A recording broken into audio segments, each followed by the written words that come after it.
Hello there again, and welcome back to Animal Nutrition. We're going to talk Unit 8 here and focus on nutrition in horses.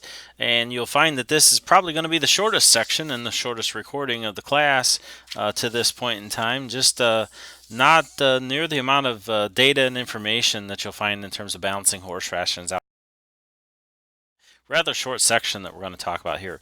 Objectives you can go through on your own here, but if I were to summarize these things, I really focus on economics. We can get carried away with cost of horse feeding.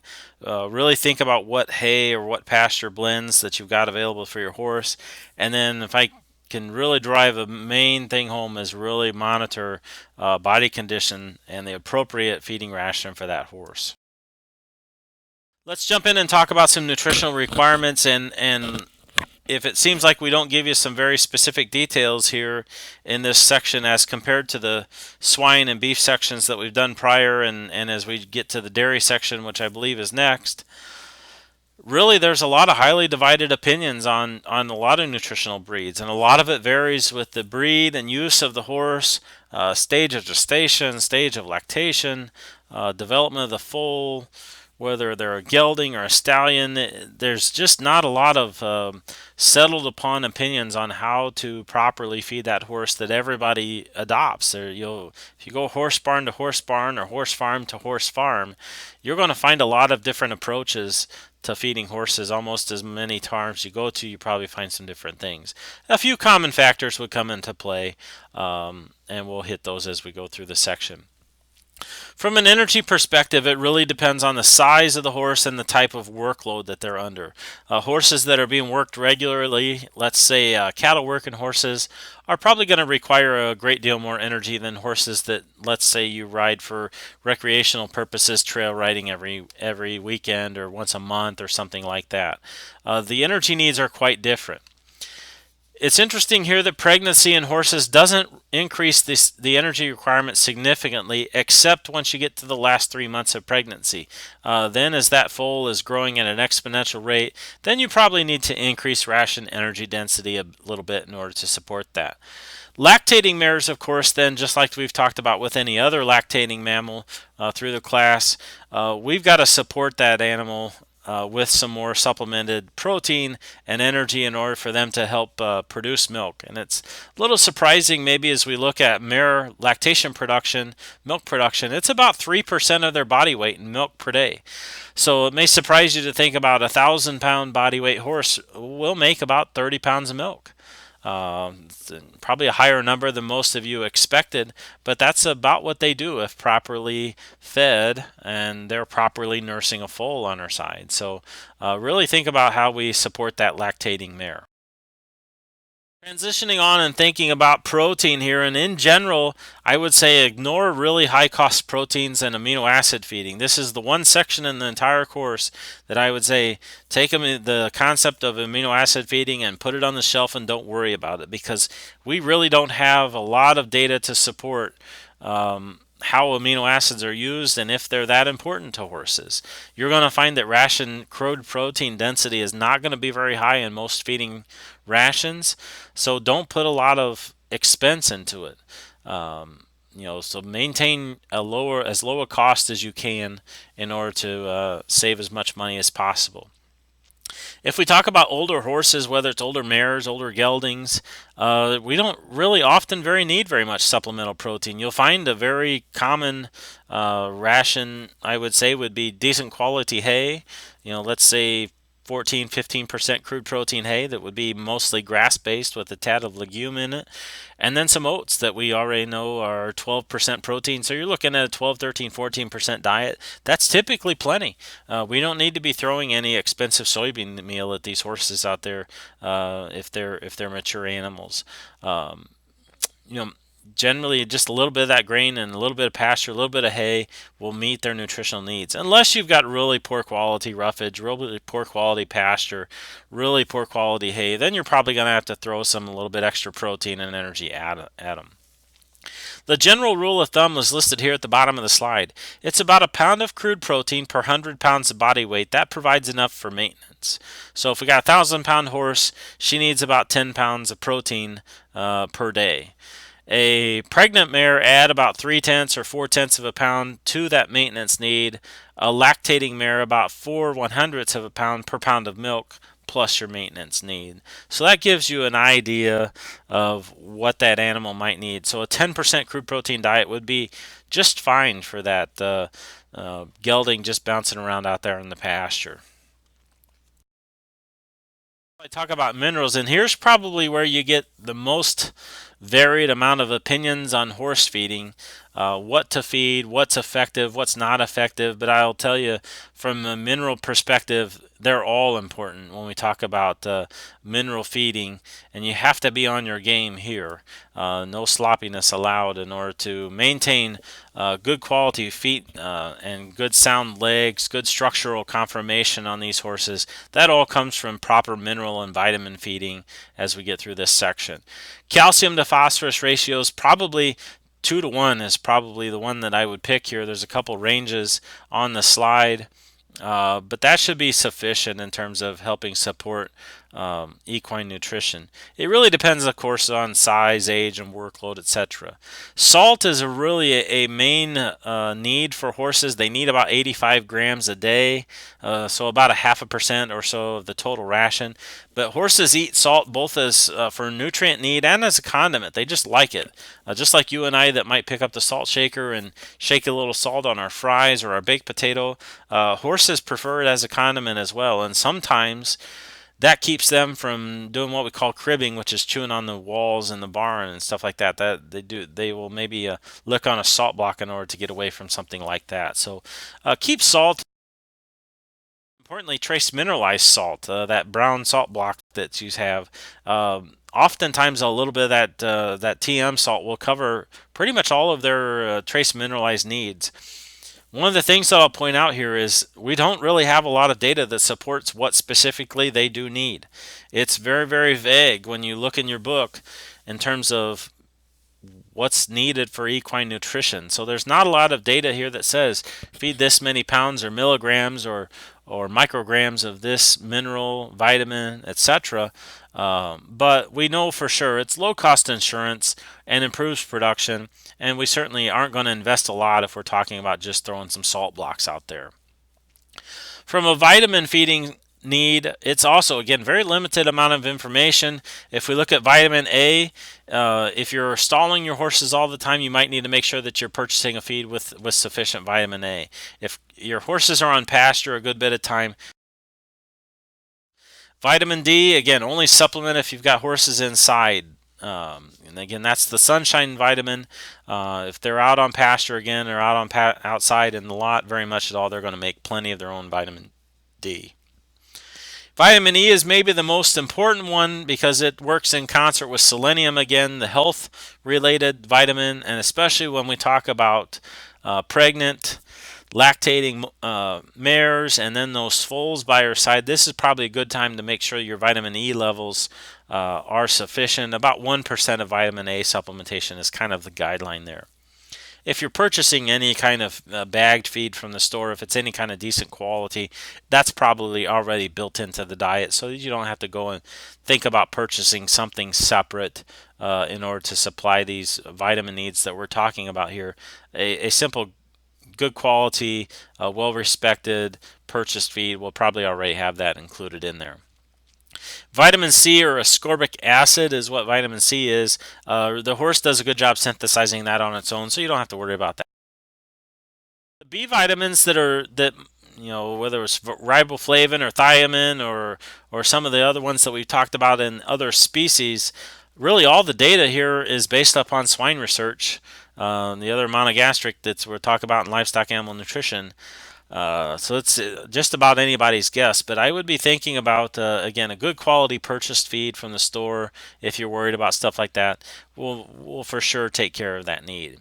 If we talk about what feeds should we be thinking about from a forage perspective, here's where I think you got to really also be paying attention. Good quality hay or good quality pasture fed at about 1 pound to 2 pounds per 100 pounds body weight will basically take care of it. That should be the heaviest ingredient in your ration. Good quality hay or good quality pasture. So let's talk hay feeding first. And some things to really avoid is stay away from dusty or moldy hay. Both of those are really a good recipe for causing colic in your horses out there. Really bad quality hay. I don't care if it's cheap, if it's bad quality, fed in large amounts. Basically, that moves so slowly through the gastrointestinal tract that we can cause a problem, what we call impaction, where basically we've made a plug in the small intestine somewhere. It's very, very painful for the horse, and the only way to really get it moving is either a mineral oil or surgery, and that's both very expensive and painful things for the horse. I'd also say be very cautious with very, very high quality hay. There's a kind of a stereotype or even a misnomer out there that horse people like expensive hay, and there certainly are some of those out there that do. But the general common horse guy out there, horse owner, you don't have to get carried away feeding a lot of very expensive hay. You don't want really, really pure alfalfa hay. That's for the milk cows, the dairy cows that we're going to start talking about in the next unit. That will be too rich for horses and probably cause some digestive upsets. So you have to be pretty careful whenever purchasing hay. Make sure that you inspect it and know what kind of blend of grass. So things like brome grass, orchard grass, Timothy, if you can get in there, is a great one. Bermuda grass mixtures, they're all very, very excellent. Legume hays, if you talk about alfalfa, again, keep that limited in your mix of hay in your hay field, or limited at feeding. Or if you've got really good quality alfalfa hay and some grass hay, maybe mix it at feeding time. Just don't let that get too rich. The other common legume out there is, of course, clover. Now, horses will eat clover hay. I don't I don't eliminate it here on the slide for no particular reason. The one thing that you will find if horses eat clover, there's an enzyme in there that interacts and makes them slobber. You'll notice horses that have been picking on sweet clover or clover out there in the pasture, they'll just slobber like a St. Bernard dog. It's very, very obvious when you get clover into your hay or into your pasture. Pasture mixes, again, should follow that very same formula. And if you do that really, really well, probably no grain supplementation is needed if you've got good quality pasture, unless we're talking about foals, weanlings, yearlings, lactating mares, or a performance horse that's doing a lot of work. Concentrates, if we talk about feeds that may be fed, of course, oats, that good old 12% crude protein. Nicely cleaned oats is the most widely used and most popular. And you say, well, why oats instead of corn? Because it is more expensive. Well, corn gets a little too energy dense for most horses, and you'll see them get really, really hyper out of it lots of times. And it's also less in crude fiber, and so you get a little fiber and you get a little bit more moderated energy release on horses out of oats. So that's why you find typically the oats and hay approach to feeding horses. Again, make sure that they're cleaned and good high quality grain, not a lot of shriveled ones, not a lot of cracked stuff, not a lot of holes just laying there. You do want nice quality feed, but make sure and avoid the dusty stuff. That will cause colic. So if you're getting a great deal on oats and you open the bag and they're really dusty, that's a problem. Stay away from that kind of stuff. Invest in a little bit better quality oats. The last point here says you may roll it or crush it for older horses. I know plenty of producers that prefer rolled or steam crimped oats. For the general average everyday horse, I would recommend that's not necessary. Many pay for it just because they like it. It does increase digestibility. It may decrease the amount of oats you need to feed, but for what it costs you, it's maybe not worth it. The time that it gets worth it, if you're talking about an older horse that starts to lose teeth, then it's easier for them to chew. Or I would say it's probably also valuable if you're talking about a lactating mare or a foal or a weanling out there that you want highly digestible oats in there. Then it's maybe worth it to roll, crush, or steam crimp those oats out there. I referenced corn. Corn has to be cracked. They can't really grind it up like a ruminant does. So it needs to be cracked or coarsely ground or simply rolled. Don't feed them whole corn. you can. It will maybe work a little bit, but it doesn't work very effectively. And you certainly don't want to get very finely ground corn. That's too rich for them. Again, don't forget that it's very much more energy dense than oats, especially as you get it finer. You'll get horses that are really hyper and bouncing off the walls on corn. From a protein supplement, if you need anything, or probably more accurately, if we're talking about protein supplements that are embedded into that bagged feed that you're buying at the store, that good quality horse feed, whichever your favorite product is, doesn't matter to me. Out there, there's many good ones. Horse feeding companies make some really good horse feeds. If you look on the feed tag, probably soybean meal is their protein source in there. One of the main protein sources, so to speak. It's going to be, again, we know that's the highest quality and the most economical protein supplement out there. So that's the one that you're going to find, and it's highly digestible. Unique to horses specifically, and especially show horse feed, is you're going to find the product called linseed meal in there, and linseed is a very oily product, or flax seed, very oily, high oil product that provides a lot of bloom and luster for your hair coat, makes the hair coat shine. And if you really want to feed linseed meal in a straight form, it's pelleted. But generally, you'll find it mixed into that mixed feed or bagged feed that you buy at your local supplier store. Of course, it's going to get more expensive than soybean meal. It's not as common. It's a more expensive ingredient. It's not used near as widely as in all livestock feeding as some of the other products that we've talked about prior and we'll talk about later. But it's pretty common in the horse business to see a little linseed meal mixed into your protein supplementation somewhere. Again, most generally in your. So as we wrap this up, again, I said this would be a shortened section. We haven't even made it to the 20-minute mark yet, so this is the shortest one. So your take-home messages here when we talk about horse feeding is just consider appropriate ration needs appropriate for the workload of the horse. Again, you're not going to spend a lot of time and effort balancing a ration on the computer here for horses. That very simple skill that we learned way back in Unit 4, talking about just a simple Pearson square approach, either on energy or protein, will probably suffice for balancing a good quality horse diet out there. Next take-home message, obviously, we talked about managing and monitoring your pasture grasses and hay for proper quality. Put a good blend of stuff together out there, and that will cut your costs drastically for needs to purchase supplemental feeds or supplemental hay, things of that nature.